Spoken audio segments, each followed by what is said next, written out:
எங்கள் மீது நம்பிக்கை வைத்து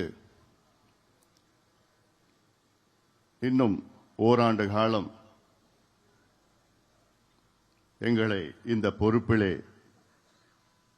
தொடர வேண்டும் என்று ஒருமனதாக நீங்கள் தீர்மானத்தை நிறைவேற்றிய உங்களுக்கு என்னுடைய நன்றிகளை இந்த நேரத்திலே நான் தெரிவிக்கின்றேன். என்னை பற்றி உங்களுக்கு நன்றாக தெரியும். பொறுப்புகளுக்கும் பதவிகளுக்கும் நான் இருப்பவன் அல்ல. என் மீது பாசத்திலும் அன்பை வைத்து நீங்கள் வந்திருக்கிறீர்கள்.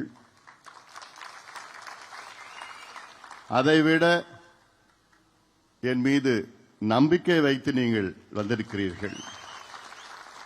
அந்த நம்பிக்கை நிச்சயமாக வீண் போகாது. உங்களை பொறுப்புடன் கடமையுடன் நான் வழி நடத்துவேன்.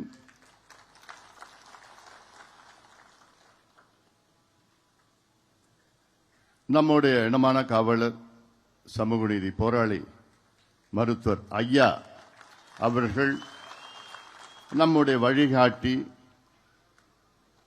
அவர்தான் எல்லாம். நம் இயக்கம், நம் கட்சி, இந்த சமுதாயம், அவருடைய கொள்கைகளை நாம் பின்பற்றுகின்றோம். மருத்துவர் ஐயாவுடைய பல லட்சியங்கள், பல கனவுகள், அதை நாம் எல்லோரும் சேர்ந்து நிறைவேற்றுவோம். அதில் மிக முக்கியமானது வன்னியர்களுக்கு தனி ஒதுக்கீடு வேண்டும்.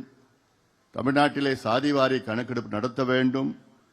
அந்த அடிப்படையிலே அனைத்து நிலை சமுதாயங்களுக்கும், குறிப்பாக பின்தங்கிய நிலையில் உள்ள சமுதாயங்களுக்கு சமூக நீதி பெற வேண்டும், இடஒதுக்கீடு வழங்க வேண்டும் என்ற நோக்கம் மருத்துவர் ஐயாவுடைய லட்சிய கனவுகள். அதுபோன்ற கனவுகள் எல்லாம் நாம் இணைந்து நாம் நிறைவேற்றுவோம்.